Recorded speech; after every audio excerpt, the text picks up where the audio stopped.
রাজ্যের কোটি কোটি ভোটারদের জন্য জরুরি খবর।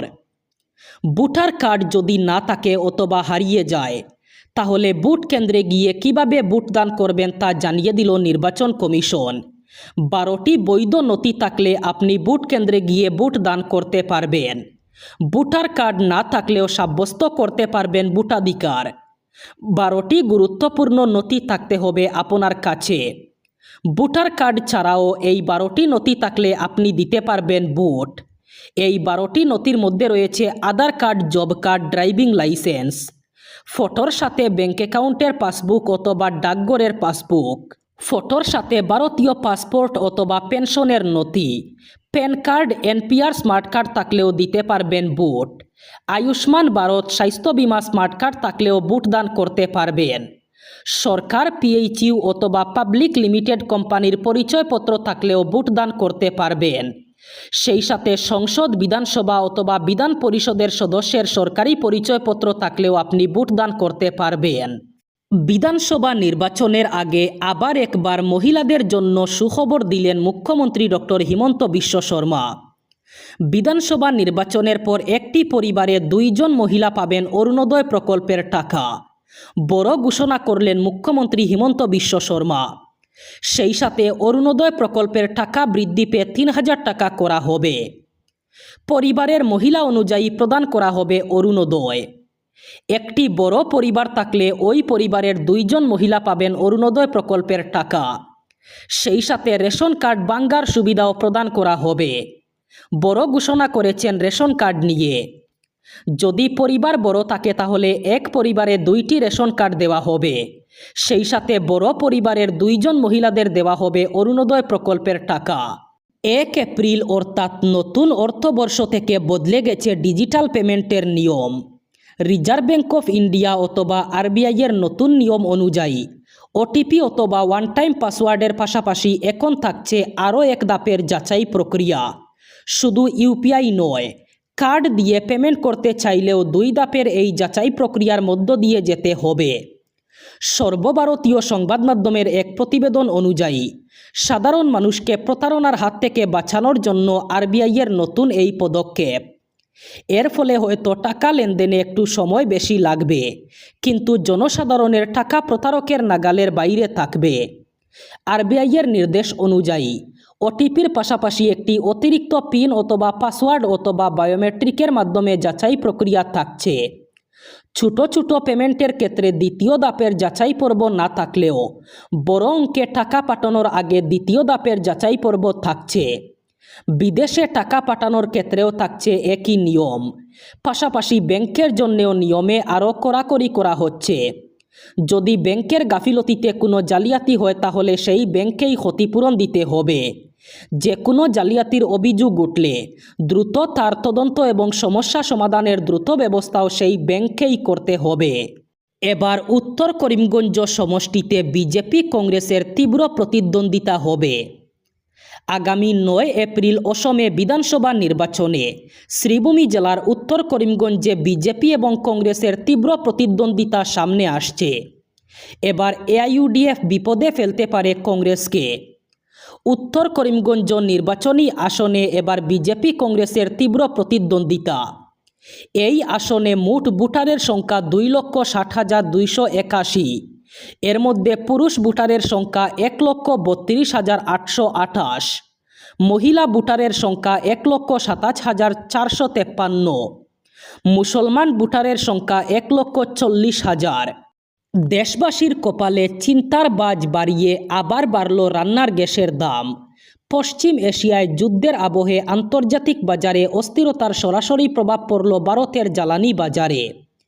রাষ্ট্রায়ত্ত তেল সংস্থাগুলির পক্ষ থেকে জানানো হয়েছে 19 কেজির বাণিজ্যিক এলপিজি সিলিন্ডারের দাম এক ধাক্কায় 195 থেকে 218 টাকা পর্যন্ত বাড়ানো হয়েছে।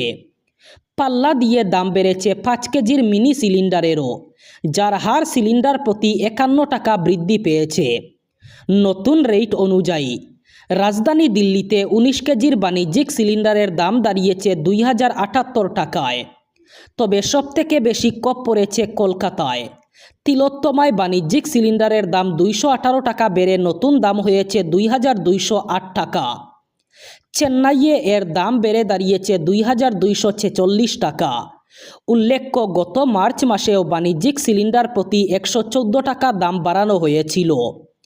এক মাসের ব্যবধানে এই বিপুল বৃদ্ধি হোটেল, রেস্তোরাঁ এবং ক্ষুদ্র শিল্পক্ষেত্রের উপর বড়সড় আর্থিক চাপ সৃষ্টি করবে। 1 এপ্রিল থেকে ভারতের ইতিহাসে এই প্রথম সম্পূর্ণ ডিজিটাল পদ্ধতিতে শুরু হলো জনগণনা অথবা সেন্সাস 2027। এটি ভারতের 16তম এবং স্বাধীনতার পর 8ম জনগণনা। একদিকে যেমন এটি বিশ্বের বৃহত্তম জনসংখ্যা গণনা অনুশীলন, অন্যদিকে আধুনিক প্রযুক্তির ব্যবহারে এটি এক বৈপ্লবিক পদক্ষেপ। এবারের জনগণনার সবচেয়ে বড় বিশেষত্ব হল কাগজ কলমের বদলে স্মার্টফোনের ব্যবহার। গণনাকারীরা একটি বিশেষ মোবাইল অ্যাপের মাধ্যমে বাড়ি বাড়ি গিয়ে তথ্য সংগ্রহ করবেন।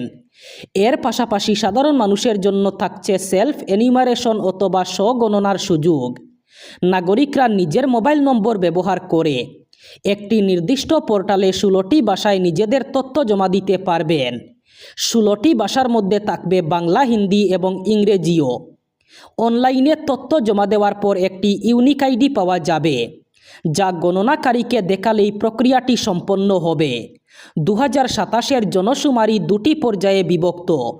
1 এপ্রিল থেকে শুরু হওয়া প্রথম পর্যায়ে মূলত গড়বাড়ি তালিকাভুক্তকরণ এবং আবাসন সংক্রান্ত তথ্য নেওয়া হবে। এই পর্যায়ে খতিয়ে দেখা হবে বাড়ির ধরন এবং নির্মাণ সামগ্রী, পানীয় জল, বিদ্যুৎ এবং শৌচাগারের সুবিধা, সেই সঙ্গে রান্নার জ্বালানি এবং যাতায়াত ব্যবস্থার তথ্য, ইন্টারনেট সংযোগ, মোবাইল এবং যানবাহনের মতো সম্পদের বিবরণও খতিয়ে দেখা হবে। দেশ জুড়ে বিভিন্ন ধাপে চলবে এই কাজ। দিল্লি, ওড়িশা, কর্ণাটক এবং সিকিমের মতো রাজ্যে 16 এপ্রিল থেকে আগামী 15 মে পর্যন্ত বাড়ি তালিকাভুক্তকরণের কাজ চলবে। তবে 1 এপ্রিল থেকে এই রাজ্যগুলোতে স্বগণনার পোর্টাল খুলে দেওয়া হয়েছে। শ্রীভূমি জেলার পুলিশ কর্মীদের 5 এপ্রিল পোস্টাল ব্যালটে ভোট দেওয়ার ব্যবস্থা করা হয়েছে। শ্রীভূমির ব্যালট এবং পোস্টাল ব্যালট পেপার সেলের নোডাল অফিসার জানিয়েছেন, আগামী 5 এপ্রিল রবিবার সকাল 10টা থেকে বিকেল 4:30 পর্যন্ত শ্রীভূমির পুলিশ রিজার্ভ এবং এরালিগুল 15তম এপি ব্যাটালিয়ন হেডকোয়ার্টারে postal ballot paper facilitation centre স্থাপন করা হবে। পুলিশ কর্মীদের পোস্টাল ব্যালটে ভোট দেওয়ার ব্যবস্থা করা হবে।